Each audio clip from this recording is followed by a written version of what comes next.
Hi friends, வாங்க. நான் வந்து ஈவினிங் ஸ்நாக்ஸுக்காக வாழைப்பழ பணியாரம் செய்ய போகிறேங்க. அதுக்கு நான் எடுத்து வச்சுருக்க பொருள் பாருங்கள். 3 வாழைப்பழம் பொடியாக நறுக்கி வச்சுருக்கேன். வெல்லம், இந்த பாருங்கள் பச்சரிசி, கொஞ்சோண்டு துவரம்பருப்பு, உளுந்தம்பருப்பு, வெந்தயம், இவ்வளவும் நான் கட்டியாக அரைச்சி வச்சுருக்கேன். ஸ்பூன் உப்பு, இது வந்து சோடாப்பு கொஞ்சோண்டு, அப்போ தான் மாவு வந்து கொஞ்சம் சாஃப்ட் வரும்.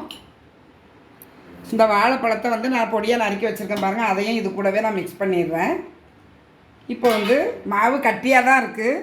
1 கப்பு வெல்லம் சேர்க்கேன் இதில். இப்போ இந்த வெல்லத்தை நல்லா மிக்ஸ் பண்ணிடுவோம்.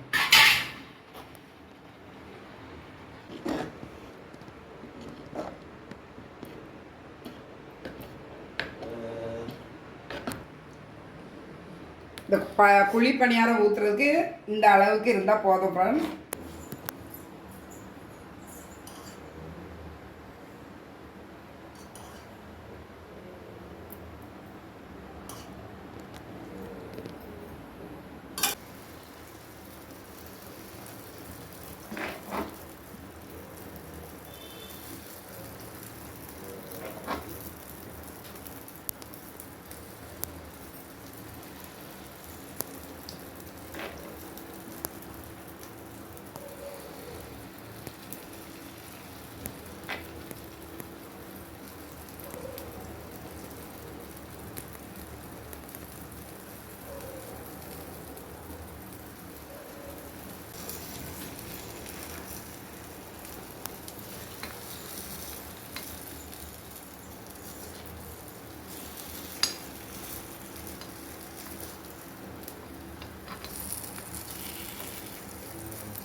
ஃப்ரெண்ட்ஸ், ஈவினிங் ஸ்நாக்ஸுக்கு இந்த வாழைப்பழ பணியாரம் ரொம்ப டேஸ்டியாக இருக்குது. இதே மாதிரி நீங்களும் ட்ரை பண்ணி பாருங்கள். வேறு ஒரு வீடியோவில் மீட் பண்ணுவோம். பாய்.